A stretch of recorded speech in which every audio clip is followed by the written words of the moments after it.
un garçon de 7 ans. La bouche bâillonnée, ses petites mains, sa main en sang agrippée à un rocher glissant au bord d'un torrent déchaîné. Il n'était jamais censé être retrouvé.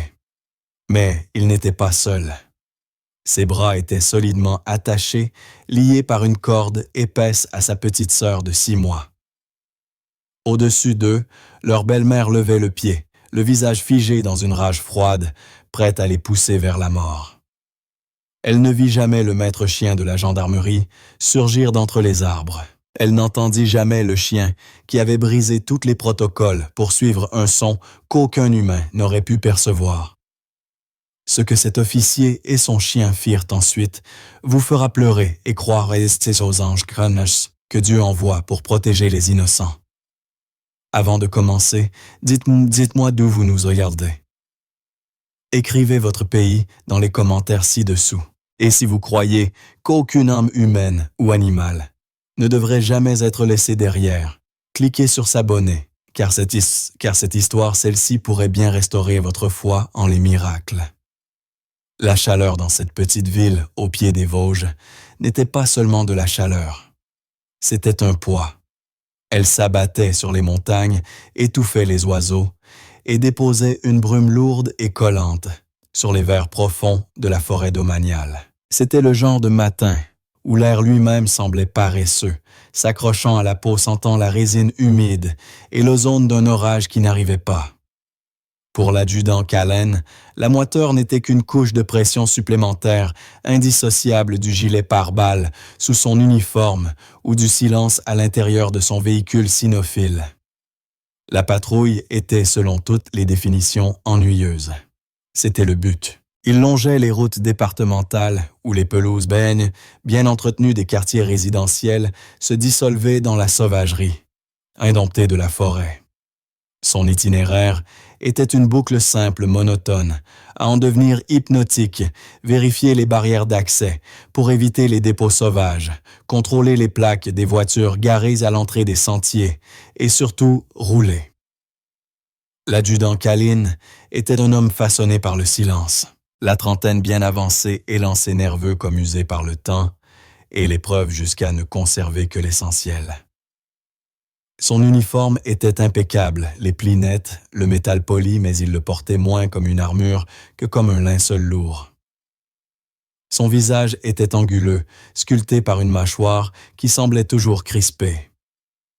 Et ses yeux noisettes et perçants ne restaient jamais immobiles, mais ils étaient fatigués. C'étaient les yeux d'un homme qui scrutait constamment le monde à la recherche de menaces, mais qui avait déjà été frappé par celles qu'il n'avait jamais vues venir.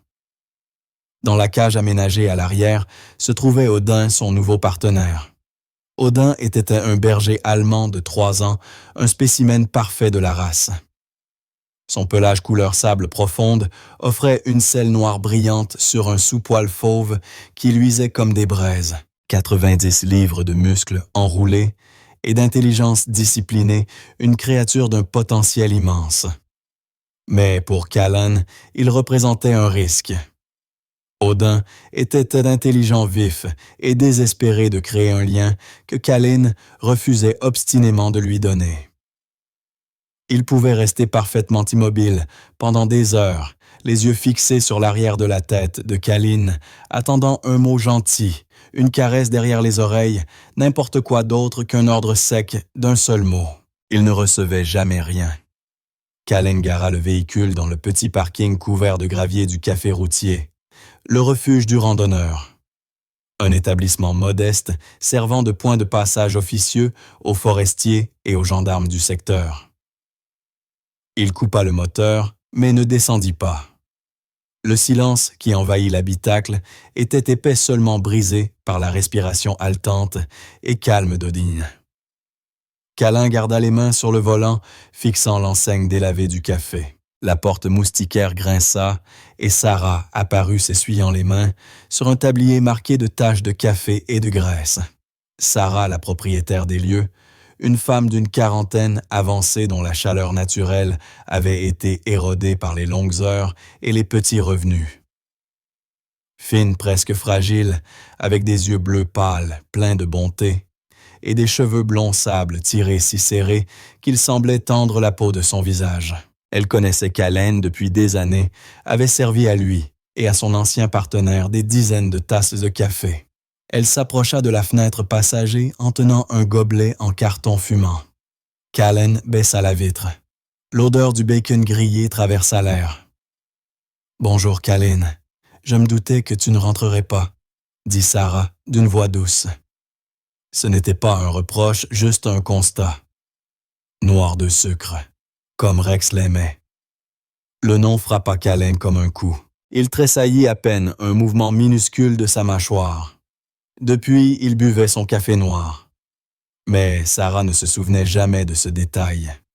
Elle ne se rappelait que le fantôme. « Merci, Sarah, » répondit-il d'une voix plate. Il lui tendit un billet de 5 € évitant son regard. Elle le prit sans chercher à rendre la monnaie. « Il est magnifique, ton chien, » dit-elle en hochant la tête vers l'arrière. Les oreilles d'Odin frémirent, mais il resta silencieux, sentant la tension. « Odin, c'est ça, il a l'air fort. »« Il est réglementaire, » répondit Callen. Sarah soupira et la gentillesse dans ses yeux se mua en cette tristesse familière, hélas qu'il avait déjà vue. « Callen, ça fait 8 mois. Ce n'était pas ta faute. Tout le monde sait que Rex était un héros. Et toi aussi. Tu ne peux pas se traiter celui-là comme une arme prête à exploser pour toujours. » Le souvenir n'attendit pas la permission. Il prit simplement possession de tout. L'odeur du café disparut remplacée par l'effluve âcre de poudre et de sang séché. Le matin lourd et humide des Vosges s'effaça balayé par les éclairs bleus et rouges d'une embuscade dans une zone industrielle sombre. La voix de Sarah s'évanouit remplacée par le crépitement des tirs, ses propres cris, et puis le son qu'il entendrait toute sa vie. Un jappement aigu déchirant. Rex. Il revit le poids de son partenaire dans ses bras, alors qu'il le portait jusqu'au véhicule, la course désespérée vers le vétérinaire de garde. Le sang trop abondant, trop sombre, imbibant son uniforme, la salle blanche et stérile du cabinet. Vous ne pouviez rien faire, adjudant. Il était déjà mort avant votre arrivée. Il avait échoué. Il avait donné l'ordre. Et Rex avait obéi courant droit sur un second tireur que Callen n'avait pas vu. Il ne referait jamais cette erreur. Il ne s'attacherait plus. Il ne perdrait plus jamais un autre partenaire. « Garde la monnaie, Sarah, » dit Callen. La vitre remonta coupant toute réponse. Il enclencha la première et quitta le parking de gravier, le café brûlant restant intact dans le porte-gobelet. Il roula encore une trentaine de minutes, la patrouille l'éloignant de la ville et le menant plus profondément vers la lisière de la forêt. Le silence dans le véhicule était absolu. Callen errait dans la brume grise de ses souvenirs. Odin, immobile à l'arrière, semblait résigné à ce silence. La route devint du gravier, soulevant derrière eux un nuage de poussière. Encore 10 minutes avant le point de demi-tour. Ennuyant routinier sûr. Puis le monde éclata. Ce n'était pas un son qui déclencha tout. C'était un changement de pression. Odin se redressa d'un bond comme frappé par la foudre. Ses oreilles se plaquèrent contre son crâne, puis se projetèrent en avant comme des antennes. Un grondement bas vibrant monta de sa poitrine, un son que Callen ne lui avait jamais entendu. Ce n'était pas de l'agressivité, c'était de la peur. « Odin, calme », ordonna Callen d'une voix tranchante. Le chien l'ignora. Il se jeta contre la grille métallique, séparant l'avant et l'arrière du véhicule, ses 90 livres percutant le métal dans un fracas sourd. « Odin » aboya Callen en freinant brutalement. Le véhicule cynophile glissa sur le gravier, mais Odin n'était plus là mentalement. Le chien discipliné avait disparu remplacé par un animal paniqué. Il se mit à aboyer non pas les aboiements secs et contrôlés d'une alerte, mais un rugissement désespéré guttural, presque douloureux. Il escalada la séparation, passa par-dessus le levier de vitesse et se projeta vers la vitre conducteur. Ses griffes épaisses rayèrent le verre de sécurité, laissant de longues traînées grasses. Il pressa son museau contre la vitre, aboyant, vers le mur dense d'arbres, vers quelque chose dans la forêt que Calline ne pouvait ni voir, ni entendre, ni sentir.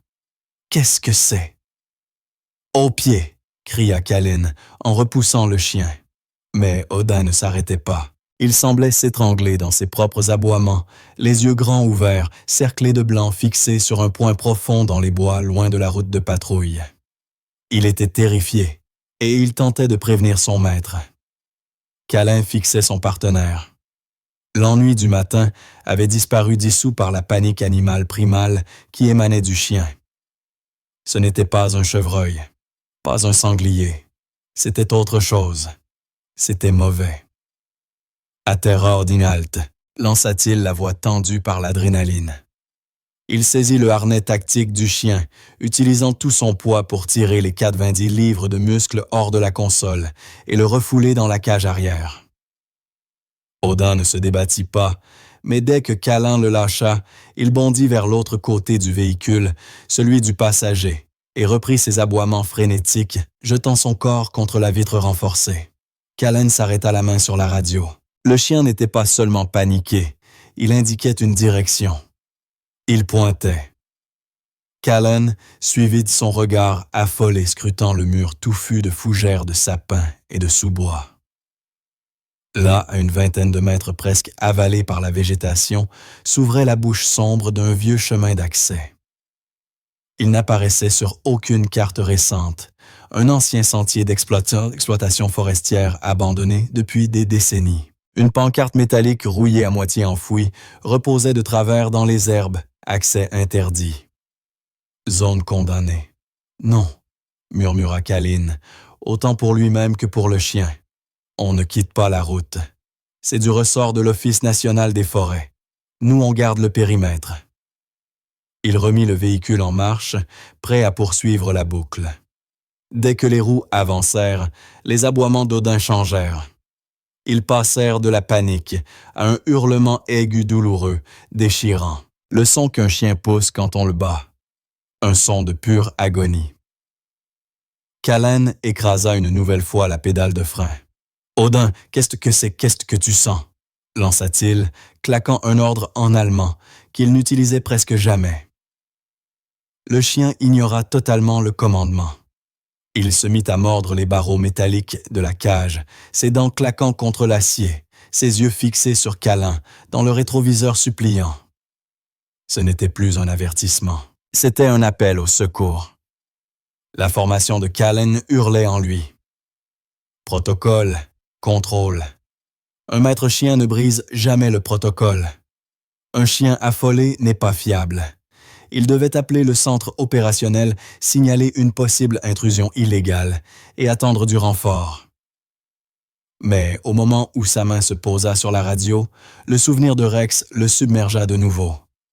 Ce n'était pas sa mort qu'il revivait cette fois. C'était sa vie. Rex avait été un autre genre de partenaire audacieux, intuitif, presque arrogant dans sa confiance.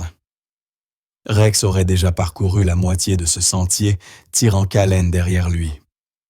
Il regarda Odin. Ce chien n'était pas Rex. Odin était discipliné prudent, presque timide.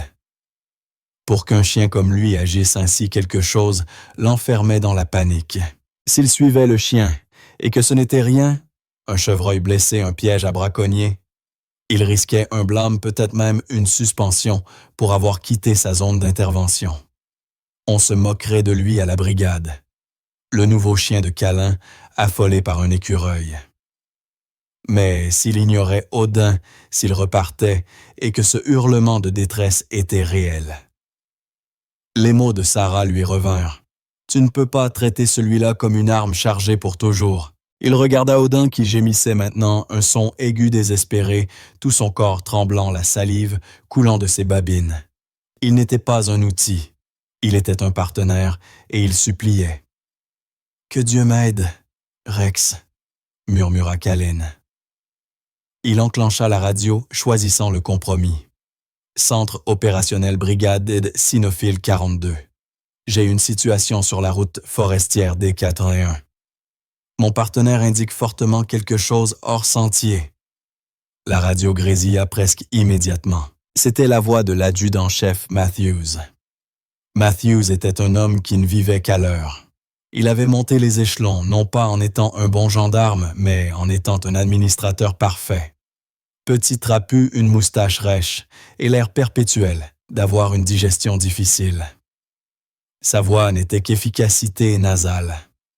42. Aucun appel dans ce secteur. Le chien est-il maîtrisé? Il l'est, mais il indique très fortement. Adjudant, vos paramètres de patrouille s'arrêtent à la limite départementale. Vous ne déviez pas. L'ONF peut gérer sa forêt. Tenez votre itinéraire. Matthews terminé. Le clic sec de la radio fut définitif. Callen sentit une pointe glacée de colère. Il était seul. Matthews venait de choisir pour lui.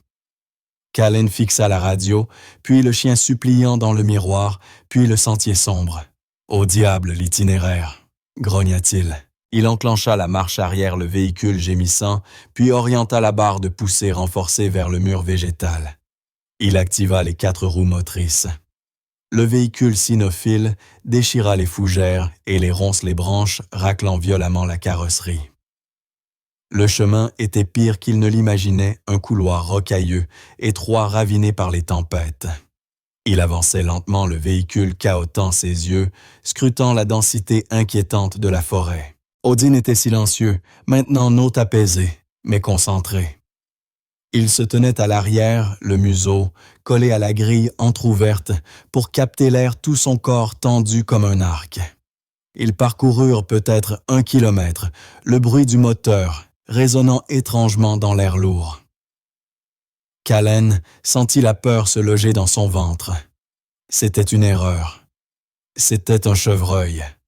« Je vais perdre mon insigne pour un chevreuil. » Il arrêta le véhicule devant une petite clairière où le sentier devenait impraticable, bloqué par un chêne énorme tombé en travers. Il s'apprêtait à faire marche arrière, à accepter son sort, auprès de Matthews lorsqu'Odin émit un seul ouf grave, profond, presque silencieux. Callen se figea. « Quoi ?» murmura-t-il. Il coupa le moteur. Le silence soudain de la forêt était assourdissant. Les cigales, les oiseaux, le vent. Tout s'était tu. Et puis, porté par l'air lourd et brûlant, il l'entendit. Une voix de femme aiguë tranchante hurlant non pas de peur, mais d'une rage pure débridée. « Bon à rien. Tu as tout gâché. » Et sous cette rage presque noyée par elle, un autre son. Un son qui glaça le sang de Callen. Le cri d'un enfant. Un cri mince, terrifié, désespéré. La main de Callen fut sur son arme avant même que son esprit réalise. Le cri haut et perçant déchirait l'air saturé d'humidité comme une lame. Il actionna le loquet de déploiement cynophile. La porte arrière jaillit et Odin bondit dehors, une ombre fauve, silencieuse, atterrissant dans la terre molle, sans un bruit. Le chien n'aboya pas. Il était en mode traque. Corps abaissé, oreilles pivotées en avant, chaque muscle tendu. Callen dégaina son Sig Sauer, le gardant en position basse, son épaule appuyée contre le tronc rassurant d'un grand pin. « Cherche !» souffla-t-il le commandement à peine audible sous le grondement croissant de l'eau. Les hurlements de la femme se rapprochaient non pas des cris de peur, mais une rage acide pure. Odin avançait se faufilant entre les fougères épaisses. Callen suivait à 2 mètres derrière. Sa formation tactique luttait contre le rugissement protecteur et paniqué qui montait dans sa poitrine. Ne te précipite pas. Analyse. N'échoue pas. Ils franchirent un dernier rideau de rhododendrons sauvages et se figèrent. La scène devant eux n'était pas un crime. C'était un cauchemar. Ils se tenaient au bord d'une petite clairière se terminant brusquement en berge rocheuse. En contrebas, un large cours d'eau gonflé et brun par les pluies récentes des montagnes tourbillonnait violemment son vacarme, engloutissant tout autre son. Au bord même d'eau tournée vers eux se tenait la source des hurlements, une femme qui ne semblait pas appartenir à cet endroit. Calista. Grande, d'une maigreur presque irréelle, vêtue d'un pantalon de lin beige impeccable et d'un chemisier blanc parfaitement repassé. Ses cheveux blonds roulés en un chignon sévère d'une précision chirurgicale. On aurait dit qu'elle venait de quitter une réception mondaine, mais son corps était rigide, ses poings serrés jusqu'à blanchir, et sa voix n'était qu'un cri venimeux. « C'est à cause de toi. Tu es la souillure. » Les yeux de Calin suivirent la direction de son regard jusqu'au bord de l'eau, et son souffle se bloqua. Là, sur un rocher moussu et glissant, se trouvait un garçon Elias. Il n'avait pas plus de 7 ans. Il était d'une maigreur choquante, son t-shirt trempé collé à une cage de côte bien trop visible. Son petit visage était un tableau grotesque d'échymose. Une tache jaunâtre en déclin couvrait sa joue gauche, tandis qu'un hématome violet et gonflé battait à sa tempe. Ses yeux bleus, écarquillés par une terreur que Callan n'avait vue qu'en combat, étaient fixés sur la femme. Un chiffon sale bourrait sa bouche maintenue par des bandes de rubans adhésifs gris qui tiraient cruellement sur sa peau. Il gémissait un son aigu désespéré, prisonnier derrière le bâillon. Dans ses petits bras tremblants, il serrait un minuscule paquet. Lyra, un nourrisson peut-être 6 mois enveloppé serré dans une couverture rose. Puis Calin vit la corde. Ce n'était pas une simple corde. Une ligature, un épais cordon de nylon jaune. Enroulé fermement autour de la poitrine étroite d'Elias, puis passé et noué autour du bébé, les attachant l'un à l'autre. C'était une ancre, un linceul. L'efficacité cruelle du nœud frappa Calin. Ce n'était pas un geste de folie, c'était une exécution planifiée. Les petits pieds nus d'Elias glissaient sur la pierre mouillée. Ses doigts rouges et à vif griffaient désespérément une minuscule fissure, le seul point empêchant lui et le bébé d'être emportés. « Il te regarde, et il voit tel », hurla Calista, sa voix se brisant. Elle arpentait la berge, 2 pas à gauche, 2 pas à droite, des mouvements brusques presque aviaires. « Il ne m'aimera jamais tant que vous existez. Aucun de vous deux. Vous êtes le passé, et je suis l'avenir.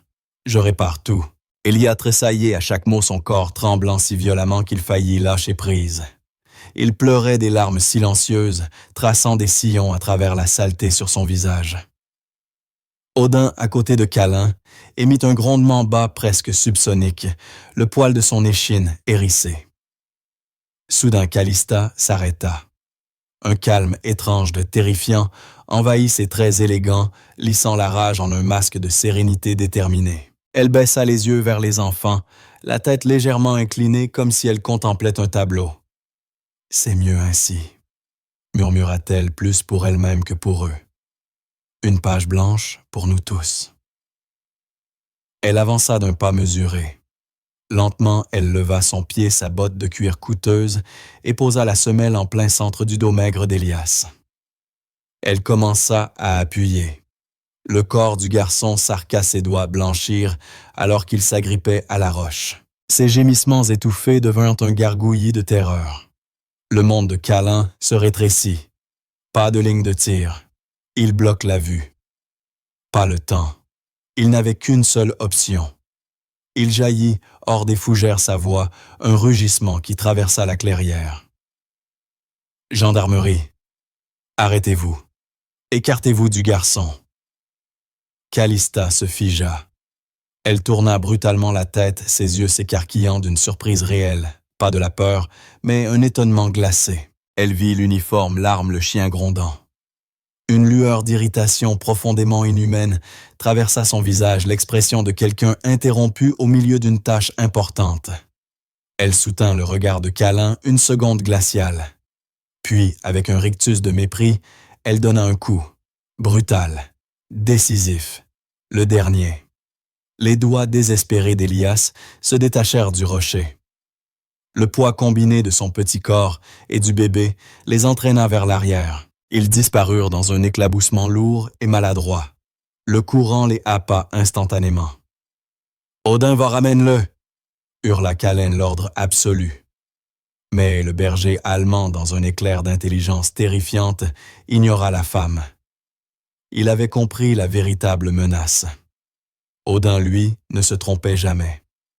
L'impact avec le lot glacé coupa le souffle de Callen. C'était de l'eau de fonte brutale choquante, un contraste absolu avec l'air lourd et humide. Le courant était une créature vivante, un serpent musclé qui tenta aussitôt d'arracher la corde de nylon de sa poigne.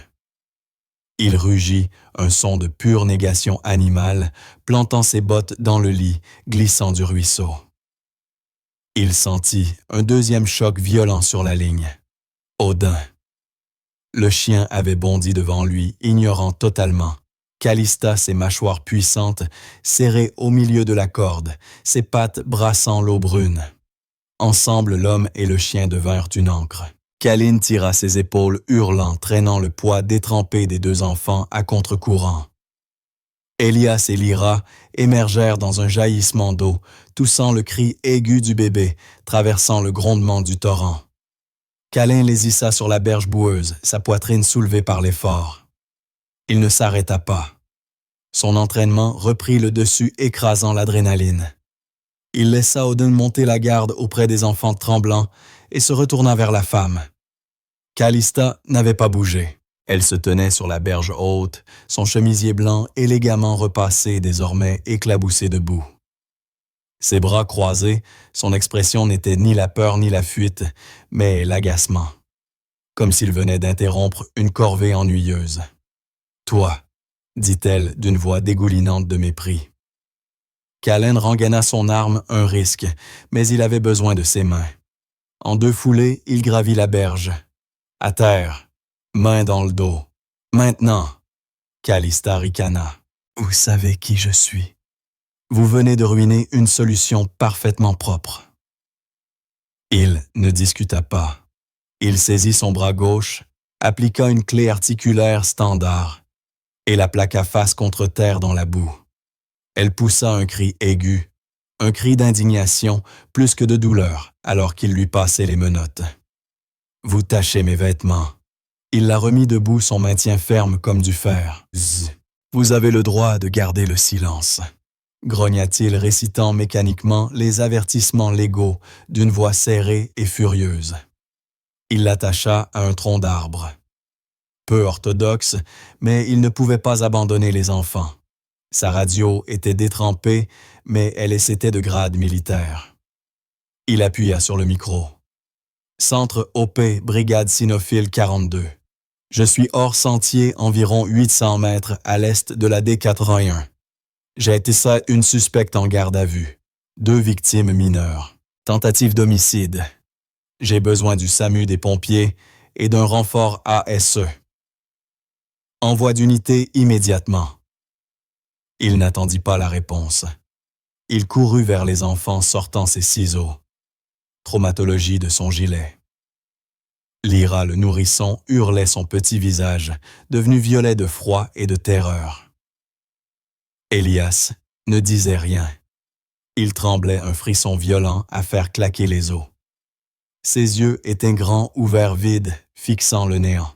« Ça va aller, mon grand. Tu es en sécurité, » dit Callen, la voix rauque. Il coupa la corde de nylon, les libérant l'un de l'autre. Il arracha le bâillon. Le tissu sale tomba dans la boue, et Elias inspira une bouffée, une hyperventilation sèche, aiguë, terrifiante. Il ne criait pas. Il haletait comme un animal traqué. Au loin, des sirènes hurlèrent. 10 minutes plus tard, le ciel de la clairière était un chaos. 2 gendarmes départementaux arrivèrent en premier, prenant en charge une Calista devenue étrangement silencieuse, puis vinrent les secours. Le premier Chavez, un infirmier des pompiers d'une trentaine bien entamée, portait le grand sac orange de traumatologie. Son uniforme pratique, son visage marqué par l'épuisement de ceux qui voient le pire de l'humanité avant même le petit déjeuner. « Très bien, adjudant. Qu'est-ce qu'on a ?» dit-il en s'agenouillant. « 2 mineurs. Hypothermie probable. » Il s'interrompit dès qu'il vit le visage d'Elias, les bleus la peau à vif autour de sa bouche. « Mon Dieu !» murmura-t-il. « D'accord, bonhomme. Je m'appelle Chavez. Je dois t'examiner. » Au moment où le gant du secouriste toucha l'épaule d'Elias, le garçon explosa. Ce n'était pas un cri, c'était une détonation. Il hurla un son chargé d'une terreur tellement brute que Callen eut un mouvement de recul. Elias se débattait, donnant des coups de pied, des coupes de griffes, rampant en arrière sur la boue, traînant la couverture du bébé avec lui. Odin, qui était resté assis sagement à côté de Callen, brisa son ordre de « assis ». Le chien avança non pas avec agressivité, mais avec intention, plaçant ses 90 livres directement entre Elias et les secouristes. Un grondement profond naquit au fond de sa poitrine. « Odin aux pieds », ordonna Callen. Odin cessa de grogner, mais refusa de bouger, ses yeux rivés sur Chavez. « Adjudant, contrôlez votre animal », lança Chavez reculant. « Callen, le chien va bien. Ne lui criez pas dessus. » La nouvelle voix était ferme, usée, irréfutable. Mariah Jensen, l'intervenante de l'ASE d'astreinte, traversa les fougères. Une femme d'une 50aine d'années, grande, les cheveux poivre et sel, tirés en un chignon pratique. Elle portait un tailleur simple, mais des bottes couvertes de boue. Son visage affichait une empathie professionnelle maîtrisée, mais ses yeux révélaient une lassitude profonde, celle des travailleurs sociaux chroniquement débordés. Elle en avait tout vu. Elle s'approcha lentement, les mains ouvertes. « Bonjour, Elias. Je m'appelle Mariah. Tu es très, très courageux. On peut juste vérifier que ta petite sœur va bien. » Elias hurla, encore sa voix se brisant. Il recula en rampant jusqu'à heurter la masse chaude et solide d'Odin. Et puis, l'impossible se produisit. Il cessa de hurler. Il se tourna et enfouit son visage dans l'épaisse fourrure du cou du chien, ses petites mains agrippant le harnais tactique. Il tremblait encore, son souffle restait saccadé, mais il était silencieux. Odin, lui, ne bougea pas. Il resta immobile, un véritable bouclier vivant, et lécha doucement l'oreille du garçon. Tout le monde se figea. Chavez, les gendarmes Mariah. Il fixait la scène, le garçon traumatisé, muet, accroché au gigantesque chien policier. Chavez regarda Callen, la frustration évidente. « Adjudant, je n'arrive pas à prendre ses constantes. Il est en état de choc et en hypothermie. Mais si je le touche, il se débat. Le chien est la seule chose qui l'empêche de s'effondrer complètement. » Mariah Jensen soupira un long souffle las. Elle se pinça l'arête du nez, les yeux fermés. Elle avait déjà vu des liens de traumatisme entre frères et sœurs, avec des enseignants, même avec des peluches. Jamais avec un chien de la brigade cynophile. « Il ne peut pas aller à l'hôpital comme ça, » dit-elle doucement. « Il risque de fuir. Il devrait le sédater rien que pour poser une perfusion, et je ne l'autoriserai pas. Pas maintenant. » Elle ouvrit les yeux et regarda Callen, son regard évaluateur tranchant.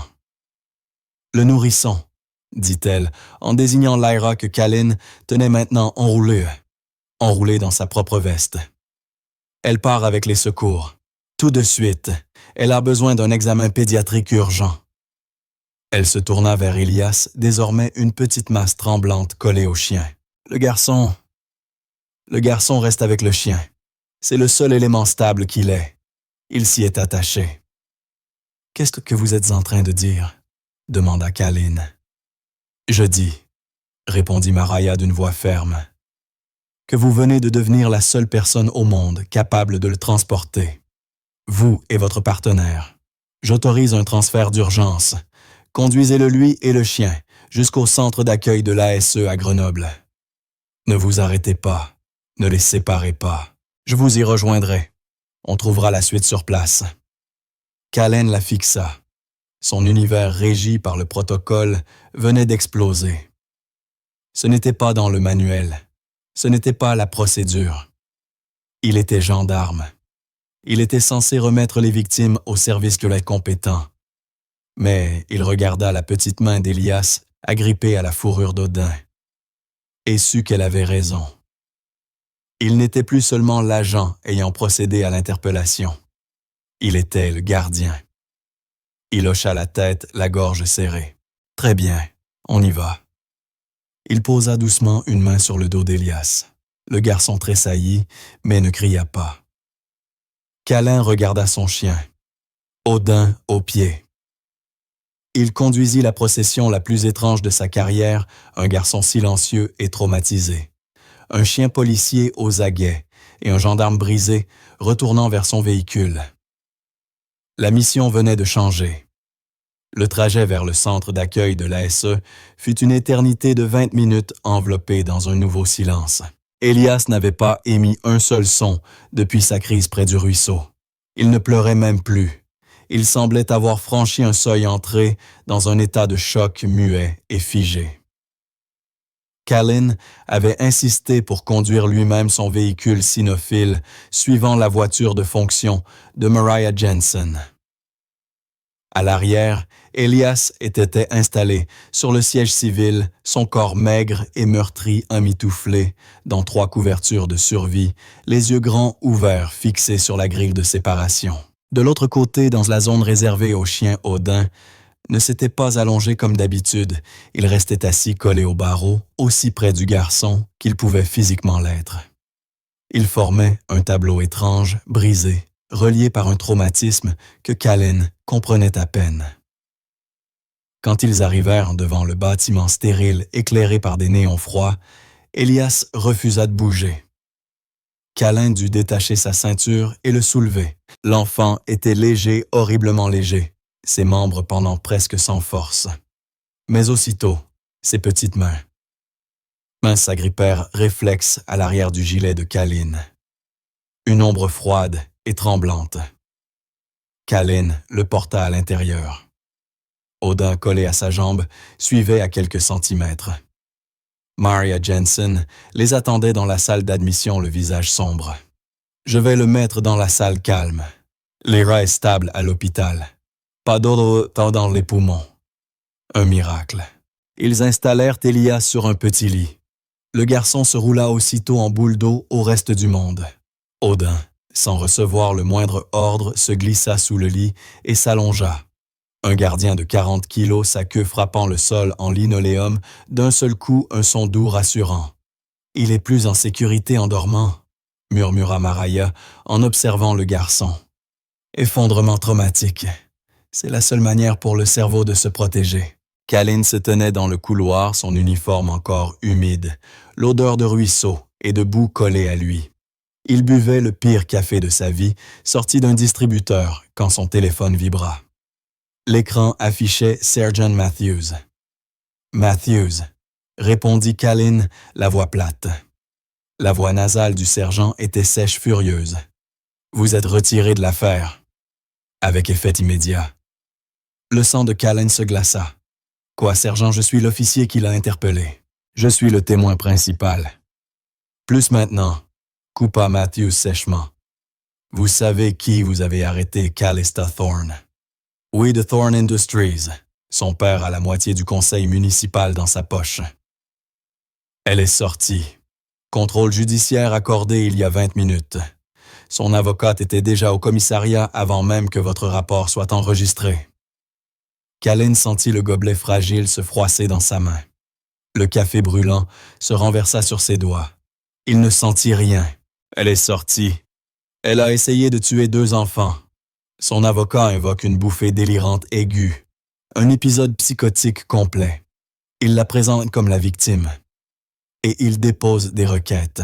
« Des requêtes, pourquoi ?» demanda Callan, même s'il connaissait déjà la réponse. « Pour les enfants Callan », répondit Matthews, la voix chargée de l'exaspération d'un homme dont le travail venait de s'effondrer. « Ils veulent les récupérer. Ils demandent la garde d'urgence au nom de la famille élargie. Restez en dehors de ça. C'est un cauchemar politique. Laissez le système gérer. » La ligne se coupa net. Callan fixa son téléphone. Laissez le système gérer. Il regarda à travers la petite fenêtre grillagée de la salle calme. Il vit Elias, une petite silhouette en boule, sur un lit de camp. Il vit d'Odin une masse sombre sous celui-ci. Le système s'apprêtait à renvoyer ses enfants dans la famille qui avait produit leur bourreau. Mariah s'approcha un classeur à la main. Mauvaise nouvelle. Elle est dehors, grogna Callen. Liberté conditionnelle. Et maintenant leurs avocats demandent la garde. Mariah poussa un long soupir fatigué et ferma les yeux. Bien sûr, ils vont essayer de les placer dans un établissement familial privé, dans un autre département hors de notre portée. Ils vont nous noyer sous les démarches administratives jusqu'au retour du père. Et d'ici là, l'histoire sera exactement celle qu'ils auront payée. On a peut-être 2 heures. L'esprit de Callen s'emballa. Il revit Rex agonisant dans ses bras. Il revit l'échec. Le système. Après la mort de Rex, il avait sombré dans une rage froide, impuissante. Il ne pouvait pas être gendarme 24 heures sur 24. Il avait besoin d'autre chose. Il avait suivi en secret la formation d'urgence de l'aide sociale à l'enfance. Les visites au domicile, les enquêtes, les entretiens. Il était devenu famille d'accueil agréée pour placement d'urgence. Une pénitence. Un secret. Une carte laminée dans son portefeuille local et civil qu'il n'avait jamais pensé utiliser jusqu'à maintenant. « Mariah », dit-il d'une voix brusque. Et s'il existait déjà un foyer agréé? Un placement d'urgence, capable de gérer un lien traumatique avec un chien de la brigade cynophile. Mariah le regarda confuse. « Ça n'existe pas, Callen. Il lui faudrait un foyer thérapeutique spécialisé. 6 mois d'attente. Nous n'avons aucun. » Callen sortit son portefeuille civil, passant outre celui de service. Il déplia une carte plastifiée.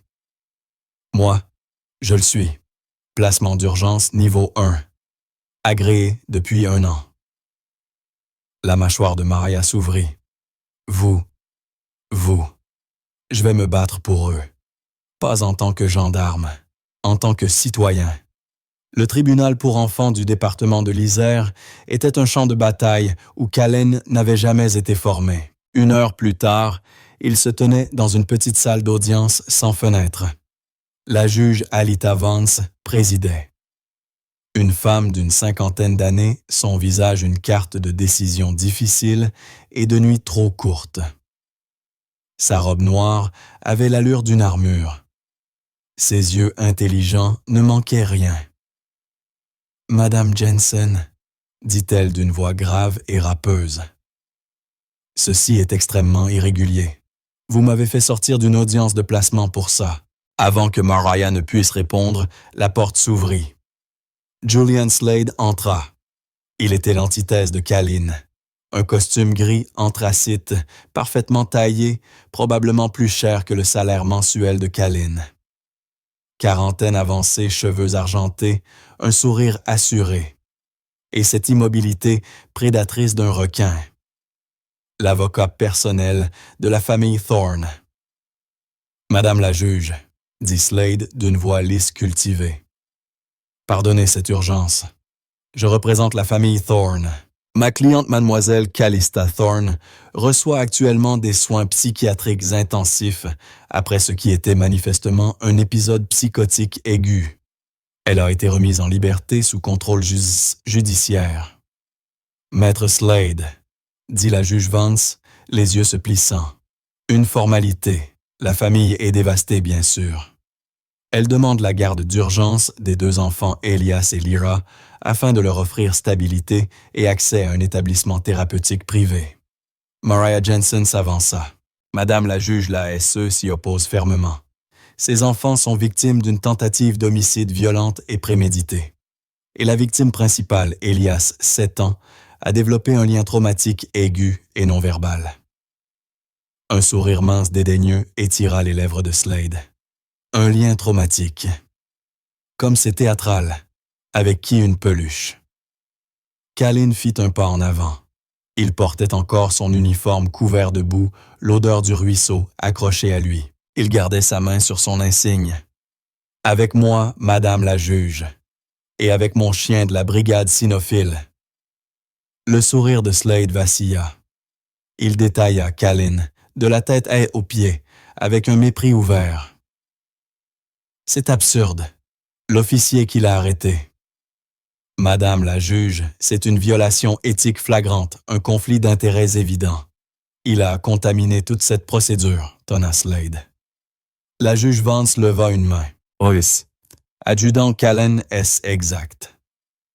Vous êtes l'agent ayant procédé à l'interpellation et vous êtes inscrit comme famille d'accueil agréée. Oui, madame la juge. Le citoyen Callan l'est. Pourquoi? Demanda-t-elle la question tranchante comme une lame.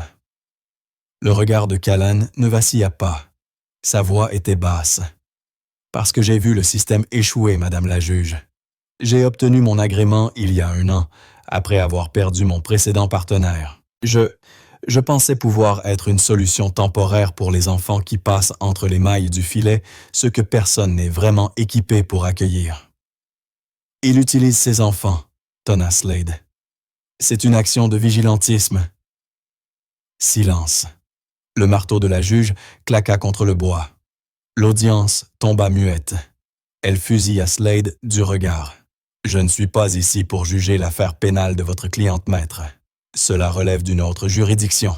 Je ne m'intéresse qu'à la sécurité immédiate et au bien-être de ses enfants. Madame Jensen, quelle est votre recommandation officielle? Mariah se redressa.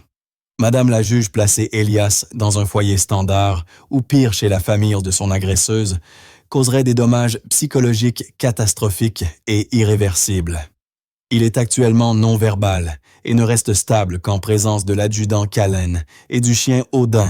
Je recommande un placement d'urgence immédiat chez le citoyen Callan sous supervision ASE 24h24. Slade devint écarlate. C'est sans précédent. La juge Vance se pencha en avant, les yeux froids comme de la glace. Comme l'est le fait d'attacher un enfant de 7 ans à un nourrisson de 6 mois pour les jeter dans une rivière. Maître Slade, je signe l'ordonnance. Garde temporaire. Réexamen dans 72 heures. Accordé au citoyen Callan. Vous êtes désormais responsable de ces enfants, monsieur Callan. Pas en tant que gendarme, en tant que gardien. Ne me faites pas regretter cette décision. Audience levée. Callan prit le document en sa main étonnamment stable. Il se retourna et quitta la salle, ignorant le regard glacé brûlant de haine que Julian Slade plantait dans son dos. La guerre ne faisait que commencer. Il sortit du palais de justice, l'ordonnance d'urgence serrée dans sa main. Un bouclier dérisoire contre la fureur de Slade dont le regard pesait encore sur lui. Dans l'entrée, Mariah Jensen l'attendait. Lyra va être transférée hors du service pédiatrique. Je ferai en sorte qu'elle soit amenée au centre d'accueil. Vous pourrez récupérer les deux. Son visage était un mélange complexe d'admiration et d'inquiétude profonde. Callan, vous venez de mettre une cible sur votre dos. La famille Thorne. Ils ne perdent jamais. Callan hocha simplement la tête, les traits fermés. Cette fois-ci. Il ramena son véhicule cynophile couvert de boue jusqu'au centre de l'ASE. Son esprit était un maelstrom. Il n'était plus un gendarme. Pas maintenant, il était un gardien. Il retourna dans la salle calme. Elias était toujours sur le lit de camp, recroquevillé en boule. Odin était toujours dessous, immobile comme une statue. « Elias », dit Callan, d'une voix plus douce, qu'il ne se croyait capable de produire. L'enfant ne bougea pas. « Il est temps de partir. Tu viens avec moi. » Il avança la main lentement. Elias sursauta, mais ne cria pas. Callan le souleva un petit fantôme glacé de 7 ans. Odin aux pieds. L'homme, le garçon et le chien sortirent ensemble du bâtiment et pénétrèrent dans la chaleur oppressante de l'après-midi. Le refuge de Callan. L'adresse enregistrée pour son agrément était une petite cabane de montagne, 2 pièces à une trentaine de kilomètres de Grenoble en pleine nature. C'était son ancre, la seule chose qu'il avait gardée après son divorce, l'endroit où il fuyait ses fantômes. Isolé, défendable et désormais une nursery improvisée. La cabane était à l'image de son propriétaire spartiate propre solitaire. Elle sentait le bois de pin, les vieux livres et une légère odeur de shampoing pour chien. Un canapé en cuir, usé, un seul fauteuil, une cheminée et une cuisine presque symbolique.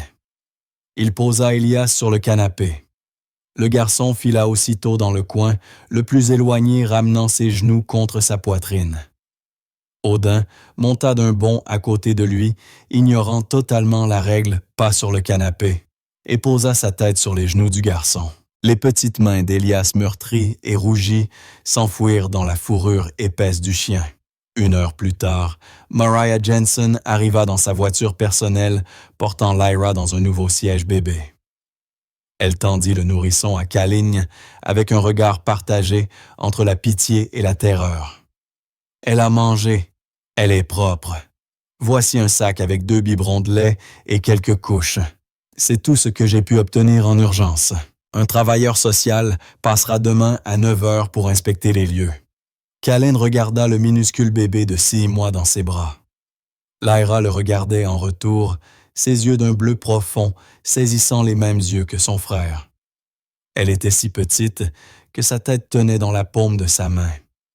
Il avait déjà manipulé des explosifs avec plus d'assurance.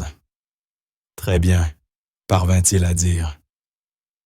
Maria hocha la tête, la main sur la poignée de porte. « Bonne chance, Kaline, et faites attention. » Elle partit, et le silence du chalet retomba seulement troublé par la respiration douce du nourrisson et le bourdonnement lointain du réfrigérateur. Les heures suivantes furent une véritable leçon de chaos contrôlé. Kaline, un homme formé à enfoncer des portes et traquer des criminels, fut littéralement vaincu par une couche. Il installa Lyra sur une serviette sur la table de la cuisine. Ses grandes mains calleuses luttaient avec les attaches adhésives. La première, il la mit à l'envers. La deuxième, bien trop serrée.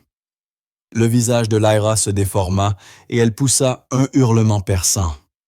Dans le salon, Elias sursauta en fouissant son visage encore plus profondément dans la fourrure d'Odin.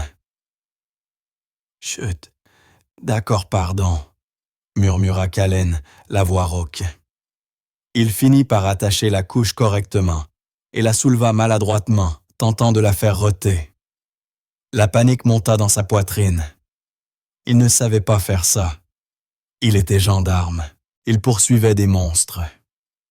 Il ne prenait pas soin. Puis l'horreur s'imposa. Il n'avait pas de nourriture, pas de lait infantile, pas de lit pour bébé. 2 couvertures, une demi-sachet de croquettes. Les laisser seuls était impensable.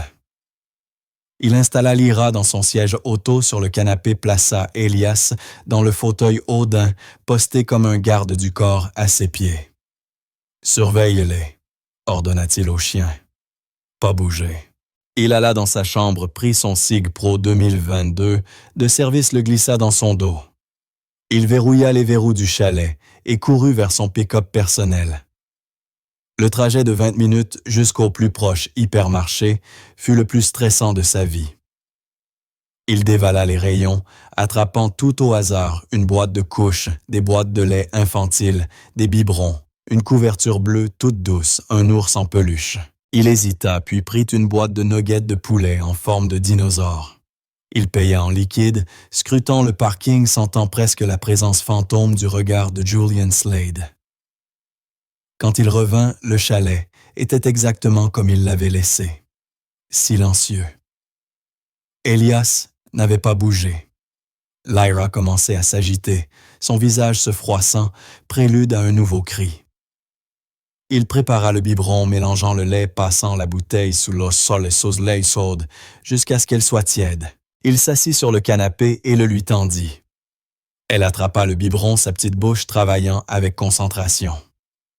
Kaline la regardait fasciné.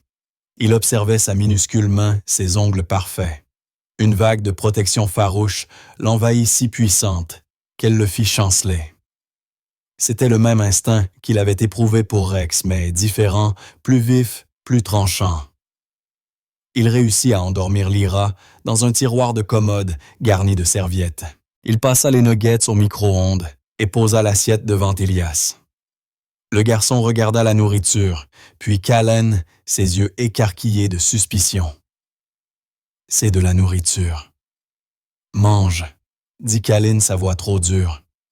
Il soupira, s'assit au sol à 3 mètres de lui. « S'il te plaît, Elias, mange. » Elias regarda Callen, puis Odin. Le chien attendait patiemment, sa queue frappant une fois le sol. Elias prit un nugget, le regarda longuement, puis se pencha vers l'oreille du chien. Il murmura. Un son minuscule, râpeux, presque inaudible. « Il est fâché, Odin, » chuchota l'enfant au chien. Callen se figea. Il cessa même de respirer. Elias attendait une réponse du chien. Odin émit un petit gémissement et poussa doucement l'assiette du museau. Elias prit une petite bouchée hésitante, le premier signe de vie depuis des heures. Callen sentit une fissure s'ouvrir dans la glace autour de son cœur. Peut-être qu'il pouvait y arriver. Il observait Elias prendre une deuxième bouchée lorsque son téléphone vibra sur le plan de travail. Matthews s'affichait. Il décrocha. « Callen, adjudant. » La voix du sergent n'était pas en colère cette fois. Elle était froide, officielle. « Je vous informe que vous êtes placé en suspension administrative avec effet immédiat. » Callen se leva d'un bond. « Quoi, pour quel motif j'ai sauvé ces enfants? Vous les avez compromis. » claqua Matthews, l'agacement bureaucratique revenant en force. « J'ai Julian Slade en ligne depuis 2 heures qui hurle au conflit d'intérêts et à la manipulation de témoins. Vous êtes l'agent interpellateur, le témoin principal. Et maintenant, grâce à votre petit numéro au tribunal, vous êtes aussi le tuteur légal. Toute l'affaire contre Callista Thorne est en train de s'effondrer, espèce d'imbécile. Vous venez de donner à son avocat l'arme parfaite pour vous discréditer. Il affirme que vous avez enlevé ses enfants, que vous les avez coincés. C'est faux. J'ai une ordonnance du juge. Je m'en fiche de votre ordonnance. Je me fiche du tribunal pour enfants. Je me soucie de mon dossier. Et vous êtes devenu un danger. Vous vous présenterez demain à 08h en tenue civile. Vous rendrez votre insigne, votre arme de service, et le chien de la brigade cynophile. Le sang de Callen se transforma en glace. Le chien. Vous ne pouvez pas m'enlever mon chien. Odin est la propriété de la Gendarmerie nationale. Il est un équipement opérationnel. Et vous êtes suspendu. Vous n'êtes plus autorisé à l'avoir en votre possession. Il sera placé au chenil jusqu'à l'attribution d'un nouveau maître. » Matthews terminait. La ligne se coupa. Callen fixa son téléphone. Il leva les yeux vers le salon. Elias s'était endormi. Ses petites mains reposaient encore sur la patte d'Odin. L'autorité de Callen, son pouvoir, son identité, tout avait disparu. Il n'était plus un gendarme. Il n'était plus rien qu'un homme. Un homme dans un chalet isolé avec 2 enfants traumatisés. Et la femme qui avait tenté de les tuer circulait librement. Et maintenant, il voulait lui prendre son seul partenaire. Callen se réveilla, avant l'aube, le corps endolori, sur le vieux canapé en cuir. Il n'avait pas dormi. Toute la nuit, il avait veillé sur la respiration régulière de Lyra dans son tiroir-lit improvisé et écouté les petits gémissements intermittents d'Elias dans le fauteuil qui n'avait accepté de s'y endormir qu'à condition qu'Odin soit au sol, juste à côté une main du garçon, effleurant sa fourrure. Le chalet était rempli de sons fragiles, vulnérables, et cela l'effrayait plus que n'importe quel échange de tirs. L'échéance de 08 tournait dans son esprit une horloge qui lui promettait la reddition. Il était censé conduire jusqu'à Grenoble, entrer dans le bureau du sergent Matthews, rendre son insigne, son arme et son chien. Il était censé abandonner Odin, le seul en qui Elias avait confiance, le seul autre gardien de cette maison. Il regarda le SIG posé sur le plan de travail. Il était suspendu, simple civil, mais aussi un tuteur légal, muni d'une ordonnance qui ne valait rien face à une femme comme Calista. Il revit les yeux froids de Julian Slade. Il revit l'expression agacée de Calista lorsqu'elle avait poussé un enfant de 7 ans dans un torrent. Le système n'avait pas échoué. Il avait été détourné. Et lui, en respectant ses règles, avait été neutralisé. Il n'était plus un chien de berger. Il était un chien de berger sans croc, chargé de protéger. Un troupeau dans une vallée où le loup venait de recevoir les clés de l'enclos. Alors il prit une décision. 08 heures passa. Son téléphone, mis en silencieux, s'illumina d'appels. Sergent Matthews. Encore Matthews. Numéro inconnu. Il n'en répondit aucun. Il n'était plus l'adjudant Callen. Il était juste Callen. Et il ne rendrait pas son chien. La matinée était lumineuse, claire débarrassée de l'humidité oppressante de la veille. L'air de la montagne était vif et le soleil bienveillant, un mensonge dont Callen était reconnaissant. Ils ne pouvaient pas rester enfermés dans le silence tendu du chalet. Ils avaient besoin d'un semblant de normalité. Très bien, dit-il, sa voix brusquant le silence. Elias sursauta les yeux grands ouverts. On sort, il fait beau. Osas, il passe. Et il enveloppa Lyra dans la couverture bleue, ses gestes plus sûrs cette fois, et la porta dans le petit jardin clôturé derrière le chalet. Il la déposa sur la couverture au milieu du trèfle doux. Elle babillait ses petites mains, frappant l'air fasciné par ce monde vert et brillant. Elias suivit, mais seulement jusqu'à la dernière marche. Il s'assit les genoux ramenés contre lui, ses yeux fixés sur Callen avec la même méfiance lasse que la veille. Odin se plaça. Entre eux, un pont vivant, sa queue oscillant légèrement. Callen regarda Elias, puis Odin. « Très bien, » dit-il, tentant d'insuffler dans sa voix une légèreté qu'il ne ressentait pas. Il ramassa une grosse branche sous un pêne. Odin rapporte, va chercher. Il lança le bâton. Le bâton. Odin fusa à travers l'herbe, un missile noir et feu attrapa le bâton en plein bond et revint dans un nuage de halètements joyeux. Il le laissa tomber aux pieds de Callen, tout son corps frémissant de fierté. « Bon chien, » dit Callen, en lui frottant l'encolure. Il sentit les yeux d'Elias posés sur lui. Il relança le bâton. Encore, encore. Chaque fois, Odin revenait rayonnant de bonheur simple, une bouffée d'air pur dans une atmosphère saturée de peur. Callen était encore maladroit, encore tendu. Mais à chaque lancer, quelque chose en lui se dénouait. Il se souvenait, c'était cela qu'il aimait avec Rex. Pas le danger, le chien. Il souriait, un petit sourire rouillé, lorsqu'il lança le bâton et qu'il atterrit tout près de l'escalier à quelques centimètres des pieds d'Elias. Odin trotta jusqu'au garçon, poussa doucement le bâton de son museau, puis leva les yeux vers lui. Il gémit un son doux et interrogatif. Elias regarda le bâton, puis le chien. Ses petites mains meurtries se décollèrent de ses genoux. Callen retint son souffle. Lentement, très lentement, Elias tendit la main et toucha le bâton. La queue d'Odin battit le sol. Les doigts du garçon se refermèrent dessus. Un silence tendu s'abattit. Puis, avec un petit souffle étranglé, Elias le ramassa. Il regarda Callen, les yeux bleus écarquillés, une question muette. « Vas-y, » dit Callen doucement. « Lance-le. » Le bras d'Elias était maigre faible. Le lancer fut minuscule, un geste maladroit qui envoya le bâton à peine à 2 mètres. Mais Odin s'en moquait. Il bondit dessus comme si on l'avait lancé à 100 mètres, le ramena et le déposa délicatement aux pieds du garçon. Elias regarda Callen. Et pour la première fois, Callen vit l'ombre d'un sourire, une minuscule courbe, au coin de sa bouche blessée. L'espoir. C'était une chose dangereuse, fragile. Mais Callen sentit qu'il venait de s'installer dans sa poitrine. Il s'assit dans l'herbe, s'appuyant sur ses mains, regardant son chien et son garçon jouer à un simple jeu de rapportée. Lyra babillait sur sa couverture. Le soleil était chaud, la montagne silencieuse. Pendant 1 heure, volée parfaite, il n'était plus un gendarme suspendu et 2 victimes.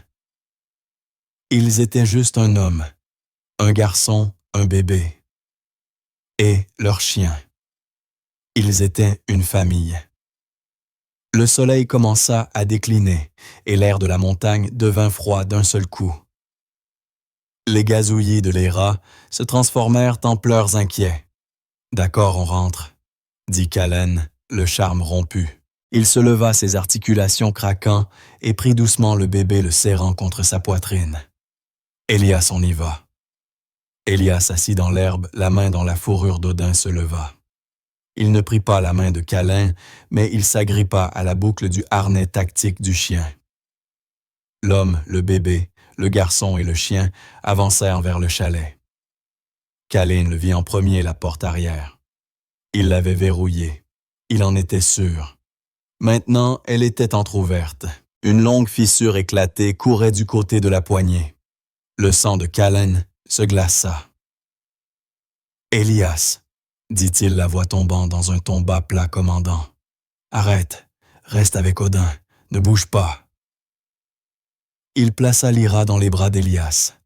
Les yeux du garçon s'écarquillèrent de panique, mais il prit le bébé, ses petits bras l'enveloppant par instinct. « Odin, garde !» Le chien se posta aussitôt devant les 2 enfants, tête basse, un grondement déjà prêt. Callen dégaina son arme de service hors fonction, son cœur cognant contre ses côtes. Il donna un coup de pied dans la porte. « Police, montrez-vous !» Silence. Le chalet était différent. L'air froid, l'odeur du pain et des vieux livres remplacés par une légère odeur métallique.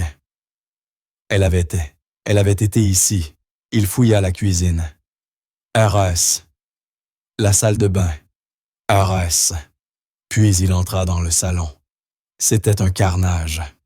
Le canapé en cuir était lacéré, le rembourrage arraché par poignées. Le fauteuil où Elias avait dormi était renversé. Le tiroir de commode qui servait de lit à Lyra avait été arraché et fracassé contre le mur. Ses livres balayés au sol, leurs pages déchirées. C'était une violation, un acte de haine sauvage. Pas un cambriolage, un message. Il resta immobile, au centre de la pièce ravagée, son arme pointant les ombres. Puis il la vit. Au sol, au milieu du seul espace intact, posé avec un soin théâtral. Un petit objet gris sale, dégoulinant d'eau, pouant l'étang et la salive. Callen abaissa son arme, l'estomac tordu. Il savait ce que c'était avant même d'approcher. Le chiffon. Le chiffon dégueulasse qu'il avait arraché de la bouche d'Elias. Callista les avait retrouvés. Elle était entrée chez lui. Elle avait touché leurs affaires et elle avait laissé sa signature.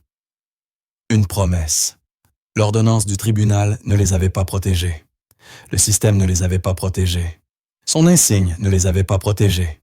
Il avait échoué. Il avait conduit le loup directement à la bergerie. Le chiffon n'était pas un message. C'était une détonation. Callen fixa ce morceau de tissu détrempé et le monde se contracta en un seul point glacé d'adrénaline. La pièce ravagée, le canapé lacéré, le tiroir brisé, tout cela n'était que du bruit. Le chiffon, lui, était un signal, un serment. Elle avait été ici, dans son sanctuaire, et elle reviendrait. L'ordonnance n'était que du papier, la suspension, une condamnation. Il n'était plus qu'un civil. Son troupeau était sans défense, et le loup était déjà dans l'enclos. Il attrapa Elias, le garçon poussant un petit cri étouffé. « Odin ici !» cria-t-il. Il prit Lyra des bras du garçon, sa main libre, agrippant son arme. « On part, maintenant. » Il ne prit pas le sac de couche, ni son portefeuille, ni une veste. Il courut. Les trois, l'homme, le bébé, le garçon et le chien, se précipitèrent dans le vieux pick-up cabossé. Elias hyperventilait l'apparition du chiffon, ayant réduit à néant sa fragile reprise. Lyra, sentant la panique, se mit à hurler. « Odin surveille !» Le chien bondit sur la banquette arrière, se plaçant contre Elias, un bouclier vivant. Callen fit marche arrière à toute vitesse, les graviers éclatant sous les pneus. Il n'avait nulle part où aller. La brigade hostile. Le centre ASE vulnérable. Il était coupé de tout. Il attrapa son téléphone, le pouce volant sur l'écran. Il n'avait qu'un seul appel possible. Une seule personne hors système. Il appuya sur un nom. Elle décrocha à la deuxième sonnerie. « Ça fait 1 an, Callen. Ça a intérêt à être important, » dit une voix. Rauque chaleureuse et tranchante, comme un whisky trop fort. Ara, sa grande sœur. Elle était son opposé absolu. Là où il était sa rigidité et règles, elle s'était terre et instinct. Grande solide, façonnée par les années à s'occuper de chevaux et de bottes de foin. Visage tanné par le soleil. Longue chevelure sombre tressée dans son dos. Il ne s'était pas parlé depuis qu'il avait manqué son anniversaire de mariage. « Ara, je suis dans la merde. J'arrive chez toi. J'ai des enfants. » Il n'y eut aucune hésitation. Aucune question. « La porte nord de la ferme est ouverte. Conduis vite. » La ligne coupa. Callen enfonça la pédale d'accélérateur. La ferme d'Ara se trouvait dans une vallée isolée à 2 heures de route de l'autre côté du massif. L'endroit le plus sûr qu'il connaissait. Il avait parcouru une 15aine de kilomètres sur la route de montagne sombre et sinueuse, le vieux moteur du pick-up gémissant quand il les vit. Des phares. Pas la lumière jaune et douce d'un véhicule local, mais le blanc bleuâtre froid et chirurgical d'un SUV de luxe. Qui gagnait sur lui? Beaucoup trop vite. Non, souffla Callen. Il écrasa l'accélérateur. Le camion grogna peinant. Le SUV gagna. Son moteur, un grondement grave, puissant. Il se déporta dans la voie opposée comme pour doubler, puis donna un brusque coup de volant, frappant volontairement l'aile arrière du pick-up. Le camion dérapa sauvagement. Elias hurla. Callen lutta contre le volant, corrigeant le tête à queue, les jointures blanchies par l'effort. « Elle nous frappe !» cria Elias, sa première phrase complète. Le SUV recula, puis revint encore plus vite. Wham! Le métal hurla. Les pleurs de Lyra devinrent aigus déchirants. Callista essayait de les pousser dans le ravin. « Accrochez-vous !» hurla Callen. Il connaissait ses routes, chaque virage, chaque refuge. Plus loin, il aperçut le vieux panneau rouillé d'une station-service abandonnée sur une courbe serrée. Un angle mort, invisible depuis la route. Il freina brutalement et braqua à droite. Le pick-up glissa sur l'asphalte poussiéreux, s'engouffrant derrière le bâtiment délabré, bloquant l'unique sortie. Callen coupa les phares. Le SUV lancé trop vite dépassa l'entrée en rugissant, puis pila 100 mètres plus loin. Il se retourna lentement, comme un prédateur. Ses phares inondèrent la ruine, éclairant le pick-up comme en plein jour. Les pompes étaient des carcasses rouillées, les fenêtres barricadées. Un cimetière de métal. La portière du SUV s'ouvrit. Callen sortit Glock en main, utilisant la porte du camion comme bouclier. Elias par terre. « Ne bouge pas !» cria-t-il. Odin garde-les. Le chien était une masse de fureur grondante derrière la vitre, mais il obéit. Callista descendit. Elle était en contre-jour, une silhouette haute maigre, déformée par la lumière. Ce n'était plus la femme agacée près du ruisseau, ni la victime élégante du tribunal. C'était autre chose. Ses cheveux étaient feux, son chemisier blanc déchiré. Ses yeux brillaient d'une lumière euphorique terrifiante. Et elle ne tenait pas une arme. Elle tenait un jerrycan rouge de 5 litres. « Tu me les as volés !» hurla-t-elle sa voix résonnant dans la nuit montagnarde. Ils étaient ma saleté, mon problème. Tu devais laisser le système les reprendre, mais tu les as gardés. Calista, c'est fini, dit Kalin la voix basse, l'arme ferme. Pose le bidon. C'est terminé. Il ne m'a jamais regardé, hurla-t-elle la voix brisée. Il ne voyait qu'eux, les parfaits enfants parfaits de sa parfaite femme morte. Moi, j'étais juste l'aide. Je faisais le ménage. Elle avança en dévissant le bouchon. Si je ne peux pas avoir ma nouvelle vie, alors toi, tu n'auras pas ta nouvelle famille. Elle projeta un large arc d'essence. L'odeur acide envahit l'air. Arrête, je tire, cria Kalin. Calista éclata d'un rire brisé. Vas-y, une étincelle, et on part tous ensemble. Une ardoise vierge. Elle avait raison. Tir impossible. Le moindre coup de feu, l'explosion. Elle n'était plus qu'à 3 mètres du camion. À 3 mètres d'Elias et Lyra. Elle leva le jerrycan, prête à asperger la cabine. Non, hurla Kalin. Dans le camion, Odin devint fou, aboyant, frappant la vitre de tout son poids. Il avait reçu l'ordre de rester, de garder, mais lorsqu'il vit le mouvement du bras de Calista, il comprit le vrai danger. Pas elle. Le feu. Alors, dans un acte de défiance cognitive qui aurait choqué n'importe quel instructeur cynophile, Odin brisa le protocole. Il ne sauta pas par la porte ouverte. Il bondit à travers la fenêtre conducteur, restée ouverte comme une flèche de 90 kilos. En une fraction de seconde, il traversa l'espace entre les véhicules. Il ne visa pas son bras. Il visa sa poitrine. Il la percuta de plein fouet. Calista s'effondra un cri étranglé arraché à sa gorge alors que l'air quittait ses poumons. Le jerrycan vola se renversant plus loin, l'essence se répandant sans atteindre le camion. Odin ne mordit pas. Il n'en avait pas besoin. Il se posta sur elle, ses pattes massives, clouant ses épaules au sol, son museau, à 1 centimètre de son visage, son grondement faisant vibrer la terre. Une statue vivante de fureur pure.